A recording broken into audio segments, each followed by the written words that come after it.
చైతన్యేకతానత ధ్యానం. అంటే ధ్యానం అంటే ఏమిటి, దేవుడు అంటే ఏమిటి, బ్రహ్మం అంటే ఏమిటి, ఈ విషయాలన్నీ పొద్దుట చెప్పుకున్నామా. అయితే ఇప్పుడు మనం ధ్యానం, పొద్దుటి నుంచి కూడా ధ్యానంలో కూర్చున్నాం. దేనిని ధ్యానించాలి? మనం పొద్దుటి నుంచి శ్వాస మీద మనసు పెట్టుకుని అభ్యాసం చేస్తున్నట్టుగా చెప్పుకున్నాం, చేసాం కూడా. అయితే శాస్త్రం ఏం చెప్తుంది? సమస్త శరీరాలలోనే ఉండేటటువంటి ఏ చైతన్యమైతే ఉందో ఆ చైతన్యాన్ని ధ్యానించాలి అని చెప్తుంది. ఆ చైతన్యాన్ని ఎందుకు ధ్యానించాలి? చైతన్యమే సత్యం, చైతన్యమే నిత్యం, చైతన్యం జ్ఞాన స్వరూపం, ఆనంద స్వరూపం. ఈ చైతన్యాన్నే బ్రహ్మము, దేవుడు అంటారు. అటువంటి చైతన్యాన్ని తెలుసుకోవడం కోసం, ఆరాధించడం కోసం ఎలాగ దాన్ని తెలుసుకోవాలి, ఎలా ఆరాధించాలి అనేటటువంటి దాని మీద గురుభక్తి, సత్య మార్గానురక్తి, సుఖానుగత వస్తు అనుభవశ్చ తద్వస్తు అనుభవేన తుష్టి, నిస్సంగత ఏకాంతవాసో మనోవృత్తి, ఫలానభిలాషో వైరాగ్య భావశ్చ నియమః. ఈ రకంగా మనిషి ఒక ఆంక్ష పెట్టుకుని, ఒక నియమం పెట్టుకుని ఏ రకంగా లోపల ఉన్నటువంటి చైతన్యాన్ని దర్శించగలమో దానికి సంబంధించినటువంటి అనేక మార్గాలు ఇక్కడ చెప్పడం జరిగింది. అంటే ఆ జ్ఞానం కలిగినటువంటి, ఆ అనుభవం కలిగినటువంటి ఒక వ్యక్తిని మనం గురువుగా తీసుకోమన్నారు. అయితే గురువు కూడా ఏం చెప్పాలో కూడా ఇందులో చెప్పారండి. ఏం చెప్పాలంటే సత్యమైనటువంటి దాన్ని పొందడానికి సంబంధించినటువంటి మార్గానికి అనురక్తిని కలిగించేవాడు అయి ఉండాలి. అలాగే బాహ్య సంబంధమైనటువంటి వస్తువుల మీద వైరాగ్యం కలిగించేటటువంటి వాడు అయి ఉండాలి. అంటే రెండు, దీన్నే నిత్యానత్యవస్తు వివేకము, ఇహమోత్సార్థ బలభోగ విరాగం అంటారు. బాహ్య వస్తువుల మీద విరక్తిని కలిగించాలి, దేవుడి మీద, ఆత్మ మీద, పరమాత్మ మీద అనురక్తిని కలిగించాలి.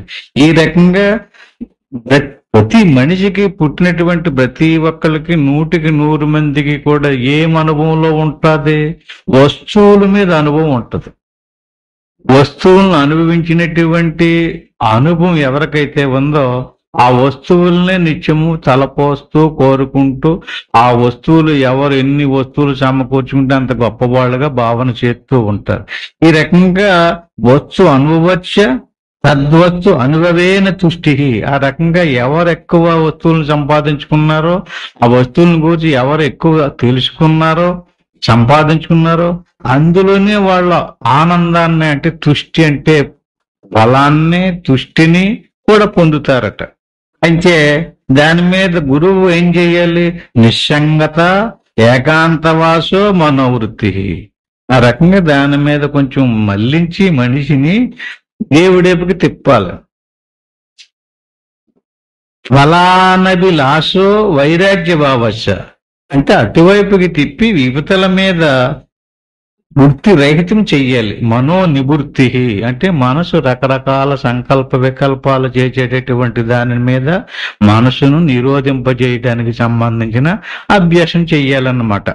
ఇది ఎలా చెయ్యాలి? ఏ మనిషిగా మనిషి ఏకాంతంగా ఒంటరిగా కూర్చుని విచారణ చెయ్యాలి. ఇప్పుడు విచారణ అంటే ఏమిటో చూద్దామండి. ఇప్పుడు ఆ రకంగా అంచెలంచెలుగా ఇవన్నీ పొద్దున చెప్పుకున్నటువంటి విషయాలే. ఆ రకంగా లోపల ఉన్నటువంటి చైతన్యాన్ని దర్శించడం కోసం నింపాదిగా పూరక కుంభక రేషకై షోడశ చతుషష్ఠి ద్వాత్రింశత్ సంఖ్యయా యథాక్రమం ప్రాణాయామ. అంటే ఊపిరిని బయటికి పీలిస్తే, వదిలితే రేచకము, లోపలికి పీలిస్తే పూరకము అంటారు. రేచక పూరకాల వల్ల బాహ్య కుంభకము, అంతః కుంభకం. అంటే రేచక పూరకాలతో బాహ్య అంత కుంభకాలను గమనింపు సాధన మొదలు పెట్టాలన్నారు. ఇలా సాధన మొదలు పెడుతూ విషయాదుల్ని ఒక్కొక్క దాన్ని వదులుకొని శ్వాస మనసు లీనమైన తర్వాత ఏ చైతన్యమైతే దర్శనమైందో అటువంటి చైతన్యాన్ని ధ్యానం చెయ్యాలి. అది ఇక్కడికి వచ్చింది. ఈ రకంగా విషయేభ్య ఇంద్రియాదేభ్యో మనో నిరోధనం. ఈ రకంగా మనసు ఎప్పుడైతే నిరోధించబడిందో, మనసు నిశ్చలమైందో, మనసు ఆగిందో, అప్పుడు విషయాల మీదకి మనసు వెళ్ళే పని ఆగిపోదు. మనసు ఎప్పుడు ఆగిపోద్ది? మీరు ఇక్కడ ఒక అనుభవపూర్వకమైనటువంటి విషయం ఏమిటంటే అండి, ఆత్మ సాక్షాత్కారం కలగలేనటువంటి వ్యక్తికి మనసు నిశ్చలం అవ్వదు. ఆవు దూడను పొదుగులో వదిలేమనుకోండి, చేపకపోతే ఆ దూడ అటు ఇటు పరుగులెడుతుంటది. పాలు చేపేసింది అనుకోండి, మనం ఊడ తీసినా ఊడు రాదు. అలాగే పువ్వులో మకరందం ఉందనుకోండి, ఆ మకరందాన్ని తీసుకునేటటువంటి తేనెటీగ ఆ మకరందం ఉన్నంతసేపు వదిలిపెట్టదు. మకరందం లేదనుకోండి, అటు ఇటు ఆ పువ్వులో నుంచి ఈ పువ్వులోకి తిరుగుతూ ఉంటది. అట్టి మాదిరిగా మనసు కూడా అలాగ ఒక ఈగలాంటిది. దానికి ఎందుకని అలా తలపోతుంది అనుకుంటున్నాం? అసలు బాగా ఆలోచించండి, విచారణ చేయండి. మనసుకి ఆనందం కావాలి, మనసుకి ఆనందం లభించాలి, సుఖం లభించాలి. అయితే ఆ ఆనందాన్ని, ఆ సుఖాన్ని వస్తువులలో నుంచి లభించదని ప్రయత్నం చేస్తుంది. అది తెలియక ఎక్కడ ఆనందం ఉందో, ఎక్కడ సుఖం ఉందో, ఎక్కడ శాంతం ఉందో అటువైపుకి మనసు తిప్పడానికి మనం ప్రయత్నం చేయటం లేదు. ఒకవేళ తిప్పడానికి ప్రయత్నం చేసినా దానికి ఆ అనుభవం కలగడానికి కారణం చేత వస్తువులలోనే ఆనందం ఉందనుకుని వస్తువుల ద్వారా ఆనందాన్ని పొందడం కోసమే ప్రయత్నం చేసింది ఇప్పటిదాకా. ఎన్నో జన్మలు గతించినాయి. ఆ అన్ని జన్మల్లోనే అదే విషయాలోచనలో ఉంది, అదే ప్రయత్నంలో ఉంది. ఇప్పుడు కూడా ఆ ప్రయత్నంలో ఉంది. ఇప్పుడు మీరు కొత్తగా వేరే ఒక విషయం తెలుసుకుని ఆ మనసును అటేపు లేదు ఆనందం ఇటేపునుంది, దీని ఇటేపుని పొందాలని మనం తిప్పడానికి ప్రయత్నం చేసినప్పుడు మనసు సహకరించటం లేదు.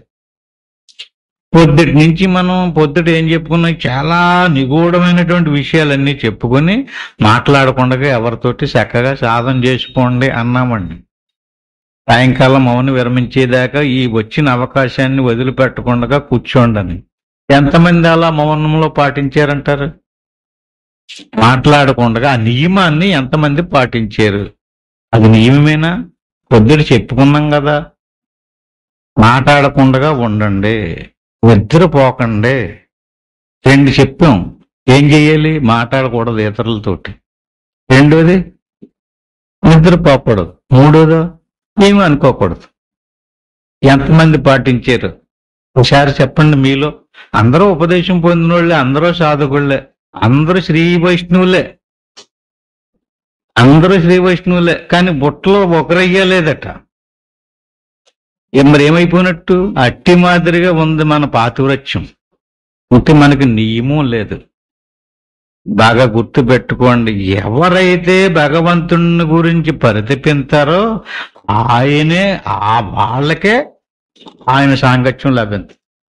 పరితపించినటువంటి వ్యక్తికి జన్మ వేస్ట్ అయిపోతే తప్ప దేవుడు సంబంధించినటువంటి అనుభవం ఈశమెత్తు కూడా కలగదు. కాలయాపన అయిపోతూ ఉంటది, రోజులు గడిచిపోతూ ఉంటాయి, నెలలో సంవత్సరాలు గడిచిపోతూ ఉంటాయి. అంచేత విషయేభ్య ఇంద్రియాదేభ్యో మనో నిరోధనం. అంచేత మనసు విషయాల మీదకి పరిగెడుతుంది, అలవాటు పడిపోతుంది. దానికి ఆ విషయం తెలియక మనం ఏం చేయాలి? మరి దాన్ని ఎలాగా ఎటేపుకి వెళ్తుంది అనుకుంటే అటేపుకి వెళ్ళిపోనిస్తే ఎప్పటికైనా మనం అసలు లైన్లోకి వెళ్ళగలుగుతాం? అసలు దేవుడు దర్శనానికి వెళ్ళామండి, లైన్లో నుంచున్నామండి, 5 నిమిషాలు నుంచుని మళ్ళీ ఎవడో కనపడ్డాడని చెప్పి ఆడితోటి కనపడటానికి పలకరించడానికి వెళ్ళిపోయి మళ్ళీ లైన్లో నుంచుంటే ఎప్పటికైనా మీరు దేవుడి దగ్గరికి వెళ్ళగలుగుతారా? గడికి మంచినీళ్ళు తాగడానికి ఒకసారి, మనిషితోటి మాట్లాడడానికి ఒకసారి, అక్కడేదో జరుగుతుంది ఇక్కడేదో జరుగుతుంది, ఆయన ఎవడో అక్కడేదో 4 మనుషులు గుంపు కింద కనపడుతున్నారని లైన్లు వదిలేసేసి వచ్చేసాం అనుకోండి, ఎంత కాలానికే మనం అక్కడికి వెళ్ళాం. ఇలాగ తలుపులు వేసేస్తారు, వెళ్ళి రమ్మంటారు, మళ్ళీ మన్నాడు కూడా అంతే. ఇంకా ఏం చెయ్యాలండి? నియమం అంటే ఏమిటి? ఆ విషయం ఏమిటనేది మనం స్పష్టంగా చూడాలి, ప్రతి వ్యక్తి కూడా. సరేనండి, ఇక్కడ మనకి ఏమర్థమైంది? చైతన్యము, శరీరము 2 తేలిని. చైతన్యం అంటే ఏమిటి, శరీరం అంటే ఏంటి? శరీరం ఎలా తయారైంది? పొద్దుడు కూడా చెప్పుకున్నాం, ప్రతి సత్సంగంలోనూ ఆ మాటే చెప్పుకున్నాం. శరీరం తయారయ్యడానికి ఒక విధానం ఉంది. ఈ శరీరం జడం. జడం అంటే అండి, జడం అంటే చెట్టు కదలదు, దాన్ని జడం అనొచ్చా? అందులో చైతన్యం లేదా? విషయండి, చెట్లు కూడా చైతన్యం ఉంది కానీ కదలదు. రాయిలో కూడా చైతన్యం ఉందండి, అది కదలదు. రాయికి చెట్టుకి తేడా ఉంది. ఎన్నో యుగాల పరిణామ క్రమంలో రాయే చెట్టు అవుతుంది. చెట్టు ఎన్నో యుగాల పరిణామంలో పశువు అవుతుంది. పశువు ఎన్నో కోట్ల సంవత్సరాలకు పరిణామం చెంది మనిషి అవుతాడు. ఇప్పుడు మనిషి పశువుని పూజిస్తున్నాడు. ఆలోచించండి, పశువుని పూజింతే పర్వాలేదు, చెట్టుని పూజిస్తున్నాడు, అది కూడా పర్వాలేదు, రాయిని పూజిస్తున్నాడు. ఇది ఎక్కడికి దిగిపోతున్నాడండి మనిషి? కిందకి వెళ్ళిపోతున్నాడు. కానీ తనలో ఉన్నటువంటి దేవుణ్ణి పుష్కలంగా చైతన్యంతో కూడుకున్నటువంటి మనిషిని ఆరాధించండి. మనిషిని ఆరాధించమని మీకు చెప్పడం లేదు. ఇప్పుడు మనం దేవతలో దేవుడి అవతారాలని పూజిస్తున్నాం కదండి, ఆ బాపతే దేన్ని? అందులో చైతన్యం పుష్కలంగా ఉంది. కానీ మిగతా వాటితోటి చైతన్యం అటాచ్మెంట్ అవ్వలేదు, పరిణామ క్రమంలో కానీ రాదు. అంటే రాయి నుంచి, చెట్టు నుంచి, పశువు నుంచి, మనిషి దగ్గర నుంచి వచ్చేటప్పుడు కొన్ని యుగాలు పట్టింది. అంటే ఇప్పుడు మనం అందరం మనిషిమయ్యాం. మనలో చైతన్యాన్ని గుర్తించగలిగేటటువంటి సామర్థ్యం భగవంతుడు మనకి ఇచ్చాడు. మనం చైతన్యాన్ని గుర్తించాలి. ఎవరి చైతన్యంలో? తనలో ఉన్నటువంటి చైతన్యాన్ని గుర్తించడం ఒక ఎత్తు, అందరిలోని ఉన్నటువంటి చైతన్యాన్ని గుర్తింతే ఇంకొక ఎత్తు.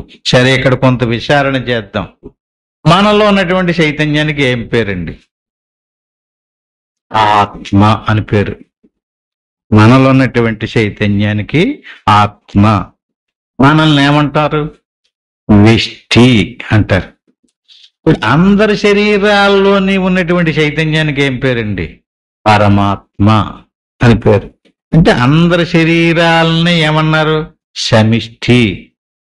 ఒక ధాన్యపు గింజ వ్యష్టి, ధాన్యపు రాశి సమిష్టి, ఒక వృక్షం వ్యష్టి, అనేక వృక్ష సముదాయం తోట సమిష్టి, ఆవులు మంద సమిష్టి, ఒక ఆవు వ్యష్టి, మనిషి వ్యష్టి, మనుషుల యొక్క సమూహం సమిష్టి. అట్టి మాదిరిగా వ్యష్టిలో ఉన్నటువంటి చైతన్యం ఆత్మ, ప్రత్యేగాత్మ అని పేరు. సమిష్టిలో ఉన్నటువంటి చైతన్యం పరమాత్మ అని పేరు. మరి జీవుడు అంటున్నారు, ఈయనెవడండి? ఈశ్వరుడు అంటున్నారు, దేవుడు అంటున్నారు, జగత్తును సృష్టించాడు అంటున్నారు. మరి ఆయన ఎవరండి? అది కూడా మనకు తెలియాలి. ఇక్కడ వ్యష్టిలో ఉన్నటువంటి చైతన్యం ఏదైతే ఉందో ఆత్మ, ఈ ఆత్మకే నేను చైతన్య స్వరూపమైనటువంటి ఆత్మను అనేటువంటి జ్ఞానం లేదు.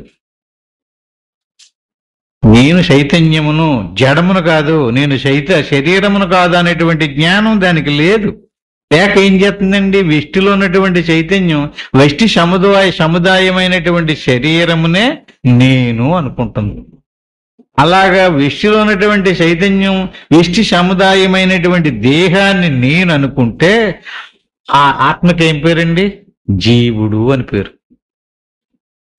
అట్టి మాదిరిగానే సమిష్టి చైతన్యం ఆ సమిష్టి ఉపాధులన్నిటినీ కూడి వాటితోటి అభిమానం కలిగి ఉంటే దానికి ఈశ్వరుడు అని పేరు. వ్యష్టి శరీరంతో అభిమానం కలిగినటువంటి ఆత్మకి ఏం పేరండి? జీవుడు అని పేరండి. గుర్తుపెట్టుకోండి, చైతన్యానికి చైతన్యం ఆత్మ, పరమాత్మ.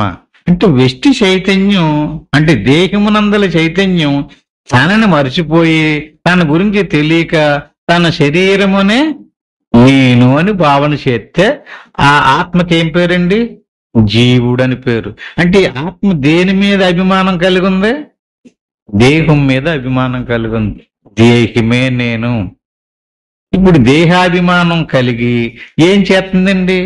ఇంద్రియాదుల ద్వారా ప్రపంచ విషయాదుల్ని సమకూర్చుకుని ఆ విషయాలతో ఆ సంపాదించడానికి కర్మలు చేసి ఆ కర్మల వల్ల వచ్చేటటువంటి సుఖ దుఃఖాలను అనుభవిస్తుంది. ఇలా ఎప్పటి వరకు, ఎన్నాళ్ళ మట్టి, యుగాల నుంచి కూడా అలాగే సాగుతుంది. అందుచేత జీవుడు దేవుడు అవ్వాలంటే ఏం చేయాలండి? దేహమునందలి అభిమానాన్ని పోగొట్టుకుని దేహము లోపల ఉన్నటువంటి దేవుడి మీద అభిమానం పెంచుకోవాలి. దేహాభిమానం పోయి స్థానంలో ఆత్మాభిమానం కలగాలి. ఆత్మ మీద ప్రీతి ఏర్పడాలి, ఆత్మ మీద భక్తి ఏర్పడాలి, ఆత్మ మీద జ్ఞానం ఏర్పడాలి, ఆత్మను గూర్చి విచారణ చెయ్యాలి, ఆత్మను పొందడానికి యోగం చెయ్యాలి. ఈ రకంగా నిరంతరము ఆత్మాలోచనతో కూడినటువంటి ప్రయత్నం చెయ్యాలి. ఇప్పుడు మరి ఈశ్వరుడు అంటే ఎవరండి? ఈ సమస్త శరీరాల్లోనూ, సర్వ శరీరేషు, అందరి శరీరాల్లోని ఉన్నటువంటి చైతన్యానికి ఏం పేరు అన్నామండి? పరమాత్మ. పరమాత్మ సమస్త శరీరాలతోటి అభిమానం కలిగి ఉంటే ఆ చైతన్యానికి ఈశ్వరుడు అని పేరండి. ఈశ్వరుడు అన్నప్పుడు కేవలం చైతన్యం కాదు, సమస్త శరీరాలతోటి అటాచ్మెంట్ ఉంది. జీవుడు అన్నప్పుడు కేవలం చైతన్యం కాదు, శరీరంతో అటాచ్మెంట్ పెట్టుకుని ఉన్నాడు, అభిమానం కలిగి ఉన్నాడు. అభిమానమే కలలేదు అందులో, చైతన్యం కలదండి. చీకట్లో ఎలుతురు కలదు. శరీరం జడం, శవం. అటువంటి శవస్వరూపమైనటువంటి జడ స్వరూపమైనటువంటి శరీరంలో చైతన్యం ప్రవేశించి ఆ శరీరాన్ని చైతన్యవంతంగా చేర్చుకుంది. గదిలో దీపం పెట్టామంటే గది అంతా ప్రకాశం ఉంటుందండి. శరీరంలో ఆత్మ ఉందనుకోండి, శరీరం అంతా ప్రకాశిస్తుంది, చైతన్యవంతంగా ప్రకాశిస్తుంది. అంతొకసారి చైతన్యం శరీరంలో నుంచి తప్పుకుంటే శవం అయిపోద్ది, జడమైపోద్ది. అంచేది జడమైనటువంటి శరీరం వేరు. ఈ శరీరం ఎన్ని రకాలు? శరీరము, ప్రాణము, మనసు అని 3 రకాలు. ఈ 3 రకాలతో కూడుకున్నటువంటి దాన్ని ప్రకృతి అంటారు. మరి సమస్త శరీరాల్లోని కూడా సమిష్టి శరీరము, సమిష్టి ప్రాణము, సమిష్టి మనసు, దాన్ని ప్రకృతి అంటారు. దాన్ని మాయ అంటారు, దీన్ని అవిద్య అంటారు. ఇప్పుడు మరి మనం దేవుడిని ఒక కొలతతో ఆరాధించున్నాం కదా. ఇప్పుడు చూడండి, కొండలో ఉండేటువంటి ఖాళీ కొలత ఉంది. ఎంత ఖాళీ ఉంటుందండి? కొండ ఎంత ఉందో దాన్ని బట్టి అంత ఖాళీ ఉంటుంది. గదిలో ఖాళీ ఎంత ఉంటుందండి?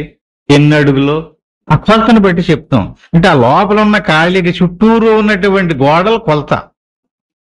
అట్టి మాదిరిగా మీలో ఉన్నటువంటి చైతన్య స్వరూపమైన దేవుడికి మీ శరీరం కొలత. ఏమన్నా అర్థమైందా?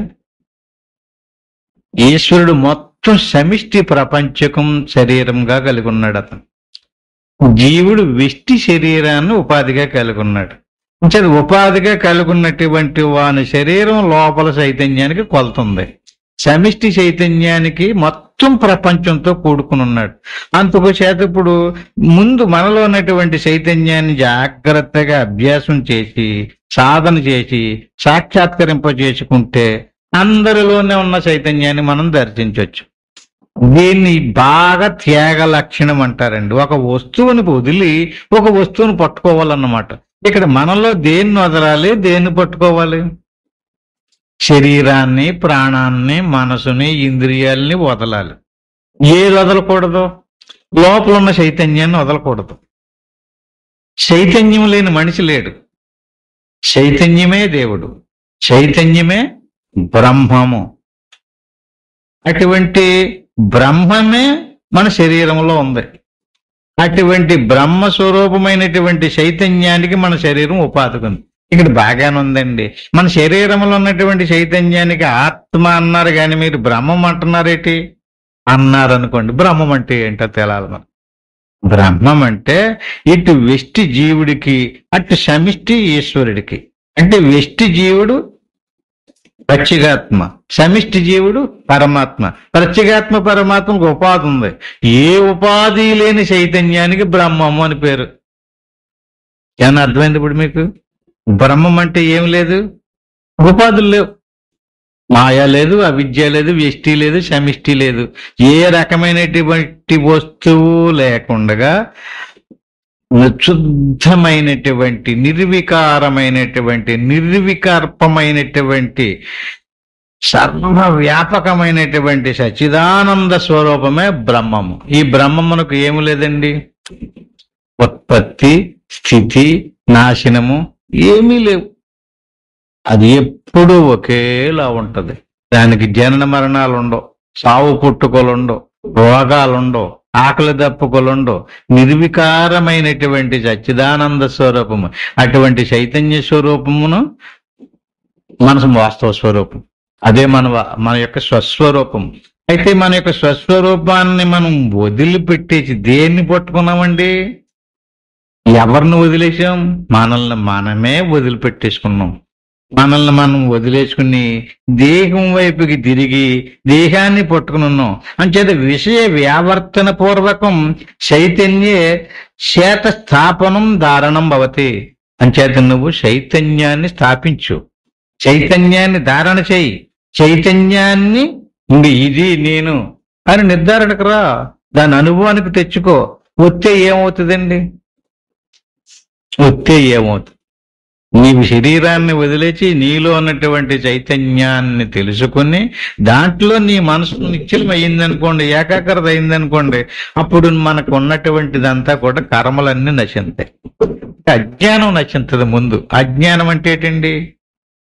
మనం ఇది అది ఇది అంటే మనం రెండు వస్తువుల సమ్మేళనం, ప్రకృతి చైతన్యము. మనం ఇప్పటిదాకా చైతన్యాన్ని మర్చిపోయి ప్రకృతిని మన స్వరూపం అనుకున్నాం. ఇప్పుడు శరీరాన్ని వదిలేసి చైతన్యమే మన స్వరూపం అనుకున్నాం. అంటే తేడా. ఇప్పుడు దాకా దీన్ని నేను అనుకున్నాం, ఇప్పుడు దీన్ని నేను అనుకుంటాం. అట్టి మాదిరిగా ఓహో ఇది నేను అని కన్ఫరంగా శరీరము నేను అని ఎలా ఇప్పటి వరకు దృఢభావన కలిగిందో అదే దృఢభావన చైతన్యం మీద పడింది అనుకోండి, అజ్ఞానం నశించదు. ఎవడికి అజ్ఞానం నశించిందో వాడి కర్మ నశించదు. ఎవడికి కర్మలు నశించిపోయినాయో వాడికి జన్మ రాదు. లేదనుకోండి, అజ్ఞానం నశించలేదు, కర్మ నశించలేదు. ఇప్పుడు మనిషి కర్మలు చేసుకుంటూ శరీరం పోగొట్టుకున్నాడు, శరీరం పోయింది, ప్రాణము కూడా పోయింది. కానీ ఇతను చేసినటువంటి కర్మఫలం నశించలేదు. కర్మఫలం సమిష్టేశ్వరుడి చేతిలో ఉంది. కర్మణ్యే వాధికారిస్తే మా ఫలేషు కదాశన అన్నాడండి భగవద్గీతలో. అంటే కర్మ నువ్వు చేస్తున్నావు, జీవుడు చేస్తున్నాడు, ఈశ్వరుడునైన నేను ఆ కర్మకు ఫలాన్ని ఇస్తున్నాను అని ఇతను కర్మ చేసి వెళ్ళిపోయాడండి. ఇతను వెళ్ళిపోయాడు కదా, అమ్మయ్య గట్టెక్కేసిన పని అయిపోయింది అనుకుంటే కుదరదండి. కారణం ఏంటి?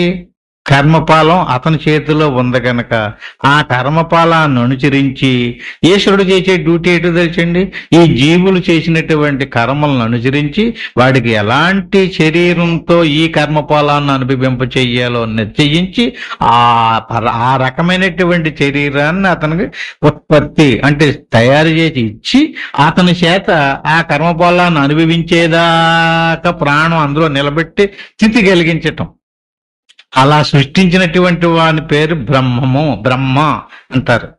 అందులో ప్రాణాన్ని ప్రవేశపెట్టి ఆ ప్రారబ్ధ కర్మంతా అయిపోయేదాకా చచ్చిపోకుండా కాపాడేటటువంటి వాడు విష్ణువు.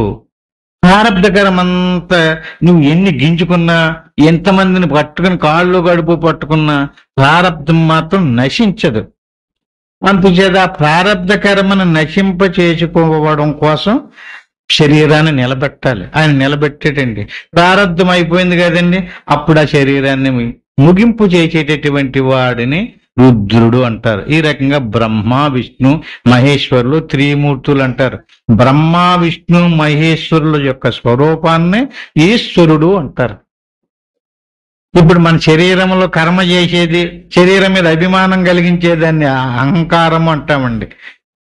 ఆ అహంకారంతో శరీరాభిమానంతో కర్మలు చేయటానికి పురుగొలిపోయి ఆలోచించేదాన్ని మనసు అంటారు. ఆ కర్మ గురించి నిశ్చయించిందాన్ని బుద్ధి అంటారు. వాటినన్ని స్మృతిలోకి పెట్టుకున్న దాన్ని చిత్తం అంటారు. అట్టి మాదిరిగాని ఇవన్నీ కలిపి జీవుడు అంటారు. అట్టి మాదిరిగాని అక్కడ కూడా సృష్టి స్థితి సంహారాలు చేసేటటువంటి వానిని ఈశ్వరుడు అంటారు. ఈశ్వరుడే నియామకుడు సమస్త జగత్తుకి. మీరు ఏం చెయ్యండి, ఎలాంటి ఆలోచన చెయ్యండి, ఎలాంటి కర్మ చేయండి, ఈశ్వరుడి చేత మనం సృష్టించబడుతూ, పోషించబడుతూ, నిరోధించబడుతూ, యుగ యుగాల నుంచి కర్మలు చేస్తూనే ఉన్నాం. కర్మఫలాలు అనుభవించడానికి తిరిగి వస్తూనే ఉన్నాం. దీనికి పరిష్కారం ఉపనిషత్తులు చెప్పినాయి. పురాణాలలో జ్ఞానం తక్కువగానే, యోగము జ్ఞానము తక్కువగా ఉండి భక్తి భావన కలిగించేటటువంటి విషయాలే ఎక్కువ ఉన్నాయి. అంటే పురాణాలు అన్నింటిలోని కూడా కర్మను గూర్చి విశేషంగా చెబితే ఎంతటి వాడినైనా సరే కర్మ వదిలిపెట్టదు అనేటువంటి విషయాన్ని చాలా స్పష్టంగా చెబుతుంటారు. ఉదాహరణకి ఒక చిన్న పురాణాల్లో చిన్న కథ చెప్పుకుందాం. పూర్వం ఒక మహర్షి, ఆయన చిన్నతనంలో బాల్యంలో తెలియక ఈగల్ని పట్టుకుని సూదికి గుచ్చేవాడటండి. ఇది మీరు అప్పుడప్పుడు విన్నారేమో కూడా. ఆయన పేరు మతంగ మహాముని. ఆ ఈగల్ని గుచ్చి ఆ సూదికి గుచ్చేవాడు ఎప్పుడు బాల్యంలో, చిన్నతనంలోని. ఆ తర్వాత అతను బ్రహ్మోపదేశం పొంది గొప్ప ఋషి అయిపోడండి. సంసారం వదిలిపెట్టి పెళ్లి చేసుకోకుండా సన్యాసం పుచ్చుకుని అడవుల్లోకి పోయి కొన్ని సంవత్సరాలు తపస్సిద్ధిని పొందాడు. అప్పుడు తెలిసింది అతనికి, ఏ కర్మ చేసినా సరే కర్మ ఫలాన్ని అనుభవించక తప్పదో. అది ప్రారంధంలోకి ఆ పీరియడ్ వచ్చితే అది అనిపించాలని ఇప్పుడు మనం చెప్పుకున్నటువంటి జ్ఞానం అంతా తెలిసింది అతనికి. అతను తపస్సు చేసాడండి. ప్రారంధం నశించిపోవాలి కదా, ప్రారంధంలో ఉన్నదాన్ని. ఆ పీరియడ్ వచ్చింది. ఒకరోజు ఏం చేశారంటే, కొంతమంది రాజుగారి ఇంట్లో దొంగతనం చేసి అది పారిపోతున్నారు. ఆ వస్తువులు పట్టుకుని పారిపోతుంటే ఈ ఎంటబడ్డారు సైనికులు. వాళ్ళేం చేశారండి, ఈ ఆశ్రమం కాడి నుంచి పారిపోతూ ఈయన మాట్లాడండి, మౌనంగా ఉంటాడనమాట అండి. నిత్యము సంవత్సరాలు సాధనలో మౌనంలో ఉండేవాడు అనమాట. ఈయన దగ్గర పాడేసిపోయారు. పాడేసిపోయేటప్పటికి రాజభట్లు వచ్చారు. వచ్చి చూశారు, వీళ్ళు దొరకలేదు, పారిపోయారు. వస్తువులన్నీ ఈయన దగ్గర ఉన్నాయి. అప్పుడు వీళ్ళు ఏమనుకున్నారండి, ఓహో ఈయనే ఈ ముఠాకి నాయకుడు అని చెప్పేసి బాబు ఉన్నాడు రాజుగారి దగ్గరికి అన్నారండి. ఎందుకన్నారు, మాట్లాడాడండి. అప్పుడు ఎందుకంటే ఈ ముఠాకి నువ్వే నాయకుడు, నువ్వు దొంగ సన్యాసివు, సాధు వేషం వేసుకొని కూర్చున్నావు ఇక్కడ, నడమన్నారండి. నాకేం సంబంధం లేదయ్యా, మరి నేను సపరేట్ చేసుకుంటున్నాను, వాళ్ళు ఎవరో తెచ్చి అక్కడ పాడేసిపోయారు అన్నాడండి. మీ మాట మేమేనమన్నారు. నిజం చెప్తున్నాను, నమ్మితే నమ్మండి, నమ్మకపోతే నమ్మండి, ఆ మాటే మీ రాజుగారి దగ్గరికి చెప్తున్నా, నాకు భయం పెట్టి నడండి అయితే అన్నట్టండి. రాజుగారి దగ్గరికి వెళ్ళాడు, అదే మాట చెప్పాడు. ఎన్నిసార్లు చెప్పినా సరే నీ మాట నమ్మనన్నారండి. ముందే వెళ్ళి చెప్పేశారండి, అతని మాట నమ్మొద్దండి, అతని దొంగల నాయకుడు అని చెప్పేశారు. చెప్పి పాపం వాళ్ళు కూడా, రాజుగారు కూడా నమ్మేశాడండి. అక్కడ ఉన్నటువంటి వాళ్ళని అయితే ఇతనికి ఎలాంటి శిక్ష విధించాలి అన్నారండి. అప్పుడు ఆ రాజుగారు ఎలాంటి శిక్ష విధించాడంటే అండి, 4 వీధుల మధ్యలోని శూలాన్ని పాతి ఇతనికి ఆ శూలాన్ని దిగబట్టండి అన్నాడండి. అంతే తీసుకెళ్ళి అతన్ని ఆ శూలం ముడ్లో గుచ్చేసారండి. ఇలాగ గుచ్చేసి దాని మీద కూర్చోబెట్టేశారండి. ఇంకా చూడండి నరకం. ఏం చేయలేదు, లోపల కడుపులో పోయింది శూలం ముడ్లోంచి. దాని మీద అలా కూర్చుని ఉండిపోయాడండి. ఎంత భయంకరమైనటువంటి, నేను చిన్నప్పుడు కానించి ఎరిగి కూడా ఇంత పాపం ఎప్పటికీ చేయలేదు, ఇలాంటి పెద్ద భయంకరమైనటువంటి శిక్ష నాకు పడింది, నేను నోరు మూచుకుని తపస్సు చేసుకుంటుంటేనే అని చెప్పేసి అతను ఆలోచన చేసేటండి. ఓహో పూర్వజన్మ గుర్తుకొచ్చింది అతనికి. అప్పుడు చేసినటువంటి ప్రారంధాన్ని అనుభవించడానికి ఇప్పుడు నేను వచ్చి ఇప్పుడంటే మారిపోయాను, కానీ ముందుది నాకు పోలేదు. ఇక్కడ ఒకసారి ఆలోచించాలండి. ఇతను పెద్ద బ్రహ్మవేత్త, మహర్షి, కర్మఫలాన్ని తప్పించుకోవాలి కదండి. ఎందుకు తప్పించుకోలేకపోయాడండి? చరిత్రలు తిరగేయండి. పాండవులు అరణ్యవాసం చేశారండి. వాళ్ళ వెనకాల ఎవడున్నాడండి? సాక్షాత్తు శ్రీ మహావిష్ణువు యొక్క అవతారం విష్ణుమూర్తి ఉన్నాడండి. తప్పించొచ్చు కదండి.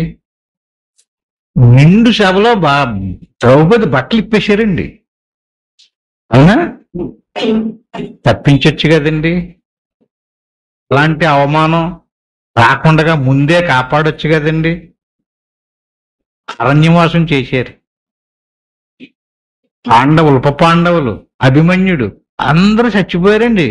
కాపాడేయచ్చు కదండి, దేవుడే కదండి. పోనీ వాళ్ళంటే దేవుళ్ళు కాదు కనుక అనుకోవచ్చు.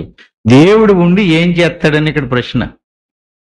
అదేంటి, దేవుడే రామావతారంలో చెట్టు చాటు నుండి వాళ్ళని కొడితే ఆ దోషాన్ని రాముడు కూడా తప్పించుకోలేక మరుసటి జన్మలో కృష్ణావతారం ఎత్తి ఆ వాడెవడండి ముందు ఆ వాలి బోయవాడిగా మళ్ళీ ఈడు అవతారం ఎత్తి ఈ చెట్టు కింద పడుకుని కాలు మీద కాలు వేసుకుని ఇలా ఊపుతుంటే ఆ కాలు పాదానికి ఎక్కడో పాము సర్పం ఎత్తుతుందని చెప్పి ఈడు బాణం పెట్టి కొడిచాడండి. ఎవరిని? కృష్ణుడిని. ఇప్పుడు కృష్ణుడు బాణం దెబ్బకి చచ్చిపోటండి.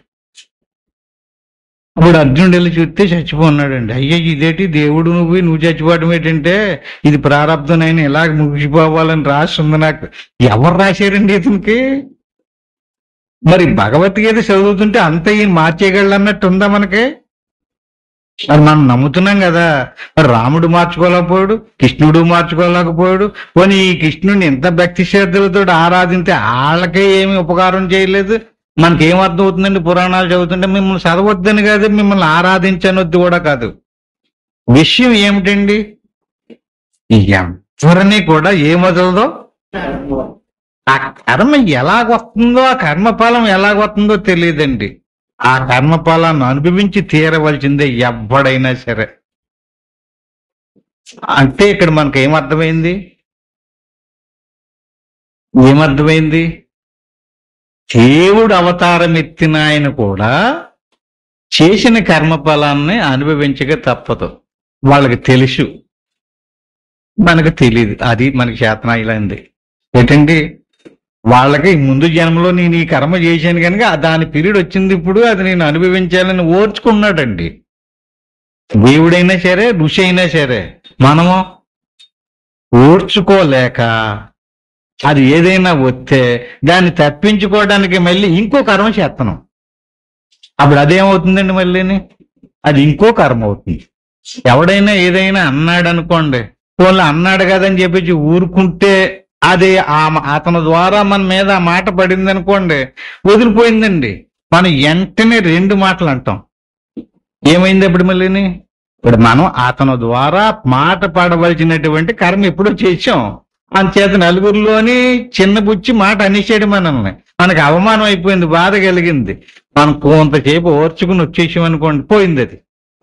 వెంటనే మనం ఏం చేస్తామండి, తిరగబడిపోయి నన్ను ఇంతటి మాట అంటావా అని చెప్పేసి తిరిగి 2-3 మాటలు అప్పచెప్పడం అన్నా చేస్తాం. లేదా ఇంకా దురుసుగా కొంచెం కోపం ఎక్కువ ఉన్నవాడు ఉంటే ఇంకా ఏదైనా చెయ్యొచ్చు. అప్పుడు ఏమవుతుందండి, ఇక్కడ మొత్తం మీద విషయం అంతా దేని మీద ఆధారపడి ఉంది? ఒకసారి చెప్పండి. కర్మ మీద ఆధారపడి ఉంది. కర్మ ఎలాంటి వాణ్ణి కూడా వదిలిపెట్టదు, ఎటువంటి వాణ్ణి కూడా వదిలిపెట్టదు. కానీ కర్మ ఒకడిని వదిలేస్తుందండి. ఎవడిని? ఎవడికి జ్ఞానం కలిగిందో వాడిని కర్మ వదులుతుంది, ఇంకా ఎవడిని వదలదండి. ఏ జ్ఞానం కలిగితే చెప్పండి, ఏ జ్ఞానం కలిగితే? నేనే దేవుణ్ణి అనే జ్ఞానం రావాలి. ఏ జ్ఞానం బాబు? నీకంటే వేరే దేవుడు ఉన్నాడు, నువ్వు ఉన్నావన్నావు అనుకోండి, అప్పుడు దేవుడు ఈశ్వరుడు అవుతాడు, నువ్వు జీవుడు అవుతావు. ఇదే ద్వైతం. అలా కాకుండా ఉపాధిని చూడకో. నీ ఎదురుగుండగా దేవుడు అవతారం ధరించి నీ ఎదురుగుండగా వచ్చాడు అనుకోండి, ఆయన చూడు, పూజించు భక్తి భావనతో. కానీ ఆయనలో ఉన్నటువంటి చైతన్యాన్ని చూడు, నీలో ఉన్న చైతన్యాన్ని చూడు. కొండలో ఉన్న ఖాళీని, గదిలో ఉన్న ఖాళీని చూడండి. ఇప్పుడు ఇందాక మనం ప్రారంభించేటప్పుడు ఒక మంత్రాన్ని చదువుకున్నాం, గమస్థం గమనాది శూన్యం. ఏంటండి దాని అర్థం? గమము ఆగమముని, వచ్చేది అదే, పోయేది అదే, ఉండేది అదే. అది ఎలాంటిదండి? నిర్వికారం, శూన్యం, గమనాది శూన్యం. అది మన శరీరంలో అమస రూపంలో ఉందంటున్నారండి. అమస అంటే చైతన్య రూపంలో ఉంది, జ్ఞాన రూపంలో ఉంది. ఈ చైతన్యాన్ని గనక ఎవడైతే తెలుసుకున్నాడో, తెలుసుకుని ఆ చైతన్యమే నేను, అనుకున్నాడు అనుకోండి, నీలో ఉన్న చైతన్యాన్ని గమనించటానికి నువ్వు పూరక రేచక కుంభకాది ప్రాణాయామాలతో అభ్యాసం చేసి సాధన చేసి శ్వాస మనసు శరీరమును వదులుకున్న తర్వాత ఆత్మసాక్షాత్కారం పొందినటువంటి వ్యక్తి ఇప్పుడు ఆ చైతన్యం అందరిలోనే చూడాలి. అంటే మొదటది శ్వాస మీద అభ్యాసం, రెండవది తనలో ఉన్నటువంటి చైతన్యాన్ని చూడడం, మూడవది అందరిలోని ఉన్నటువంటి చైతన్యాన్ని చూడడం. ఈ తనలోనూ అందరిలోనూ ఉన్నటువంటి చైతన్యమే బ్రహ్మము. ఇది 4వ ఉపదేశం. ఈ రకంగా ఎవరికైతే ఆత్మకి సంబంధించినటువంటి పరమాత్మకి సంబంధించినటువంటి బ్రహ్మమునకు సంబంధించినటువంటి జ్ఞానం కలిగిందో ఆ జ్ఞానం అదే నేను తత్వమసి, ఐమాత్మ బ్రహ్మ, అహం బ్రహ్మస్మి, ప్రజ్ఞానం బ్రహ్మ. ఇది వేదాలలోని ఒక్కొక్క వేదం నుంచి చిలికి ఒక్కొక్క మహావాక్యాన్ని తీశారు.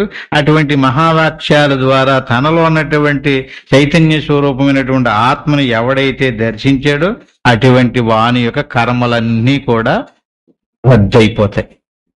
అందుచేత ఇటువంటి అనుభవం ఎప్పుడు కలుగుతుంది? ధ్యాన విస్మృతి సమాధి. ఇంకా ధ్యానం చేయటానికి లేదు.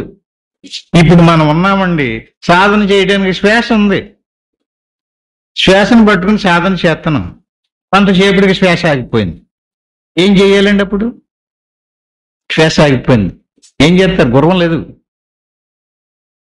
శ్వాసను పట్టుకున్నావాడే ఉన్నాడు, శ్వాస లేదు. మరి మనస్సు సంకల్ప వికల్పాలు చేస్తున్నాడు మనసును పట్టుకుని, మనసు లేదు. ఇప్పుడు సంకల్పించడానికి మనసు లేదు, ధ్యానించడానికి శ్వాస లేదు. ఏమైందండి శ్వాస మనసుని? నివృత్తి. శ్వాస మనసు ఎక్కడైతే ఆగిపోయిందో అటువంటి స్థితి ఏదైతే ఉందో అటువంటి ఆ అనుభవాన్ని ఎవడైతే పొందాడో ఆ అనుభవానికి సమాధి అని పేరు. మనకి జాగ్రత్త అనుభవం ఉంది, స్వప్నానుభవం కూడా ఉంది, సుషిప్త అనుభవము కూడా ఉంది. కానీ సుషిప్త నుంచి మళ్ళీ జాగ్రత్తలోకి వస్తున్నాం, మళ్ళీ పరుగు ఇది లేదు అది లేదు, ఇది నేను అది నేనంటూ కొట్టుకుని కర్మలు చేస్తున్నాడు. మళ్ళీ సాయంకాలం అయిన తర్వాత అలసిపోయిన తర్వాత పక్కేసిన పడుకుని నిద్రపోతున్నాడు. ఈ రకంగా జీవితం అంతా లాస్ట్ దాకా అంతే పని. అంతేత శరీరాన్ని చూడకండి, ఆత్మను చూడండి. శరీరం ఎలాంటిది? దేహస్య పంచదోష భవంతి. ఈ శరీరం అనేక దోషాలతో కూడుకుంది, కనిపెట్టండి, చూడండి. దాని మీద ప్రీతిని కలిగి నేను అంతటోని అని అభిమానం పెంచుకుంటే అక్కడి నుంచి ఏమవుతుందండి? అంచేత దేహస్య పంచదోష భవంతి. కామ క్రోధ విశ్వాస భయ నిద్ర నిరాశస్తు నిస్సంకల్ప క్షమ లగ్వహార ప్రమాదత తత్వసేవనం. అంటే ఇక్కడ అనేక ఉపాయాలు చెప్పారు. ఒక్క శ్లోకంలో ఇంత పొడుగు చెప్పేసేటండి. అందుచేత ఈ పంచదోషాలని పోగొట్టుకోవాలంటే చక్కగా ఇతను ఏం చేయాలండి? కామక్రోధాదుల్ని వదిలేసి మంచి సాత్వికమైనటువంటి లఘు ఆహారం తీసుకుంటూ నిరంతరము అభ్యాసం చేయమన్నాడు. నిస్సంకల్ప అంటే సంకల్పరహితమయ్యేటటువంటి స్థితి వచ్చేదాకా నిరంతరం అభ్యాసం చేసి ఆత్మసాక్షాత్కారం పొందాలి. అందుకు చేత సర్వమాత్మైవ తల్లక్ష్యం శుద్ధాత్మ దృష్ట్వా వా యః పశ్యతి స ఏవ బ్రహ్మనిష్ఠో భవతి. రకంగా నిరంతరము కొంచెం శ్వాస నిష్ట మీద నుంచి అనేక రకాల ఈ అభ్యాసాలన్నీ చేసి ఎక్కడికి వెళ్ళాలండి? బ్రహ్మనిష్ట దగ్గరికి వెళ్ళాలి. ఇప్పుడు మనం తోడతానే బ్రహ్మనిష్ట అంటున్నాం కాదండి. అంటే బ్రహ్మనిష్టలోకి వెళ్ళడానికి చేసేటటువంటి అభ్యాసాలు మనం చేసేవన్నీ కూడా. అంచేత సర్వమాత్మైవ తల్లక్ష్యం. అందరిలోని ఉన్నటువంటి చైతన్యమే దేవాది దేవుడు. ఆ దేవుడు మన శరీరంలో ఆత్మరూపంలో ఉన్నాడు. ఆ ఆత్మ అందరిలోని ఉంది. అంచేత నాలోనూ అందరిలోని ఉన్నటువంటి దేవుణ్ణి తెలుసుకోవడము, ఆ దేవుడిలో మన మనసును లీనం చెయ్యడమే మన లక్ష్యం పెట్టుకోవాలి. ఎలాగంటే ప్రతి వ్యక్తికి కూడా కొన్ని లక్ష్యాలు ఉంటుంటాయండి. ఇల్లు కట్టాలండి, పెళ్లి చేసుకోవాలండి, పిల్లలకి అనాలండి, సంసార సుఖాలు అనుభవించాలండి, ఇది చెయ్యాలండి, అది చెయ్యాలండి, నా జీవితంలో ఇంక ఈ పలానా వస్తువులు చేసుకోవాలనుకుంటున్నానండి, ఇది నా లక్ష్యం అండి, నేను చేను కొనుక్కోవాలనుకుంటున్నాను, ఆవిని కొనుక్కోవాలనుకుంటున్నాను, గేదెని కొనుక్కోవాలనుకుంటున్నాను, లేదా అదేదో ఊరు వెళ్ళి చూడాలనుకుంటున్నాను, అక్కడ ఎక్కడో కాచి కాలు నడిచి వెళ్ళాలనుకుంటున్నాను. ఇయ్యండి లక్ష్యాలు. నిజమైనటువంటి లక్ష్యం ఏమిటండి? సర్వమాత్మైవ తల్లక్ష్యం. నీలో ఉన్నటువంటి ఆత్మే అందరిలోని ఉందని తెలుసుకుని ఆ ఆత్మని పొందడానికే నిరంతరము ప్రయత్నం చేసి ఆ ఆత్మని పొందడమే నీ లక్ష్యంగా చేసుకో. శుద్ధాత్మ దృష్ట్వా వా యః పశ్యతి స ఏవ బ్రహ్మనిష్టో భవతి. ఈ స్థితిలోనే ఉండు. జీవ పంచవించక స్వకల్పిత చతుర్వింశతి తత్వం పరిత్యజ్య షడ్వించ పరమాత్మోహమితి నిశ్చయ జీవన్ముక్తో భవతి. శాసనం చేసి చెప్తున్నాడండి. ఏమని? ప్రమాణం చేసి చెప్తున్నాడండి. నువ్వు ఇలా చేస్తే నువ్వు ముక్తిని పొందుతావు, జీవన్ముక్తిని పొందుతావు. చచ్చిపోయాక కాదు, బ్రతుకుండగానే. ఏమేమి ఊడిపోతే?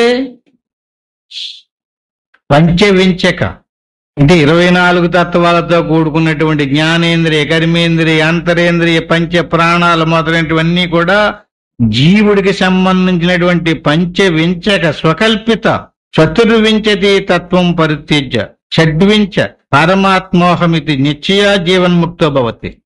ఈ రకంగా జీవుడికి ఏ తగులుకున్నాయో అనాత్మకు సంబంధించినటువంటి అన్ని ఒక్కొక్కటి అన్ని కూడా వదిలిపెట్టేస్తాయి.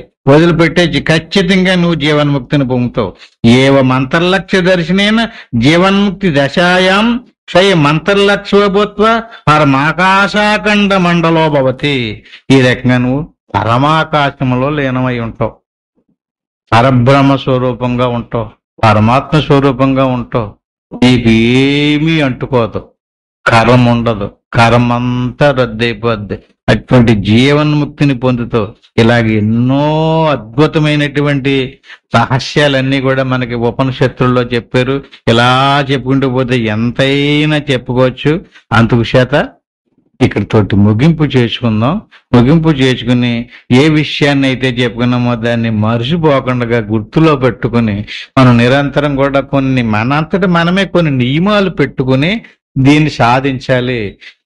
మీరు ఎంత దేశమంతా తిరగండి, ఈ రకమైనటువంటి సీక్రెట్ రహస్యాన్ని తెలియపరచరు. ఎందుకని? కొన్ని శాస్త్రాల్లో కూడా ఏం చెప్పారంటే అండి, తోడతానే ఇలాంటివన్నీ చెప్పేకూడదని చెప్పేసి కొంతమంది ఎప్పుడో మనకు కొంత స్వార్థపరులు కొంతమంది ఇంకా అనేక రకాలుగా బయటికి తిప్పారు. భాష్యంలోకి తీసుకెళ్లి ఆ బాహ్యారాధనల వల్లే నీకు ప్రయోజనం కలిగించదని చెప్పడం వల్ల అవి శాస్త్రాల్లో చెప్పినయే. అయ్యేందుకు చెప్పారండి? ఇక్కడికి తోడతానే తీసుకొస్తే పట్టుకోవడం చెప్పేసి అలా ఊరంతా తిప్పి అతని మనసు శుద్ధమైన తర్వాత అతను కొంచెం మంచి పనులు చేసిన తర్వాత అప్పుడు ఇందులోకి తీసుకొచ్చి పెట్టారు. అంచేత మనం ఏనాడో పెద్ద పూర్వజన్మ సుకృతంలో గొప్ప అదృష్టం చేసుకున్నాం కనుక ఈ సీక్రెట్లన్నీ మనకు తెలుస్తున్నాయి. అంచేత ఎవరి మట్టికి వెళ్ళే దీనికి నయా పైసా ఖర్చు లేదు. ఇంకో గొప్ప విషయం ఏంటో తెలుసండి, ఎవరికైనా సరే ఈ రకమైనటువంటి అనుభవం కలిగిందనుకోండి, అతని కోరికలన్నీ తీరిపోతాయండి. అతని మనసు తృప్తి పడిపోద్ది అనమాట. కోరికలు ఉండవు. ఇంకా మనసు ఎక్కడ పరుగులెడుతుంది అనుకుంటున్నారండి? కోరిక తీరకే పరుగులెడుతుంది. అది పూర్తిగా ఏ కోరిక ఏ ఆలోచన ఉండదు. ఇంకా ఏదన్నా కోరుకోమన్నాడు అనుకోండి, దేవుడు తిన్నగా వచ్చి ఏం చెయ్యాలో తెలదండి, ఏం చెయ్యాలో తెలదు. ఇలాగే మరి విష్ణుమూర్తి ప్రహ్లాదుడి దగ్గరికి వచ్చి బాబు ఏం కావాలో కోరుకోమన్నాడండి. అప్పుడు ఆయన ఏమన్నాడండి, ఏం కోరుకోవాలో నాకు ఏం తెలుస్తలేదు, నాకు ఏం కావాలో అవన్నీ నువ్వే చేసేస్తున్నావు కదా, ఇంక నన్ను ఎందుకు ఇలాంటి అనవసరంగా మాయలో పడేయడానికి చూస్తున్నావు. అలాగని చెప్పి నీ అంత రోడ్డు ప్రత్యక్షమై ఏం కావాలో కోరుకోమంటే కోరుకోకపోతే మళ్ళీ అదో తప్పు. అలాగని కోరుకుంటే ఏం కోరుకోవాలో నాకు తెలియడం లేదు. అంచేత నాకు ఏం వద్దు కానీ నీవే ఆలోచించి నాకేం కావాలో, నాకు ఏ అవసరం అవుతుందో నువ్వే చేసి పెట్టబోయే, ఇంక నాకేం వద్దు అన్నాడండి ఆయన. అట్టి మాదిరిగా మొత్తం అంతా ఆయనే చేసి పెట్టేస్తాడు. ఇంక మనం ఏమీ కోరక్కర్లేదు. ఇది నా అనుభవమే చెప్తున్నాను. మీరు ఎవరైనా సరే నేను చెప్పిన రూట్లు కరెక్ట్ గా అభ్యాసం చేసి చూడండి, ఎంత చిత్రంగా మీ జీవితం మారిపోద్దో. గౌరవం ఏర్పడుద్ది, ఆరోగ్యం ఏర్పడుద్ది, ఐశ్వర్యం ఏర్పడుద్ది. అలాగని చెప్పి వాటి కోసం ప్రయత్నించకూడదు. ఏ ఆలోచన లేకుండా, ఏ కోరిక లేకుండా మనసు నిశ్చలంగా, శుద్ధంగా, హాయిగా, ఆనందంగా, ప్రశాంతమైపోద్ది. ప్రయత్నించండి, ప్రయత్నించండి, ప్రయత్నించండి. ఇంటికి వెళ్ళిన తర్వాత కూడా నిత్యము ఇదే ఆలోచనలు అభ్యాసం చేయండి. ఓం తత్సత్. ఎప్పటి వరకు చక్కగా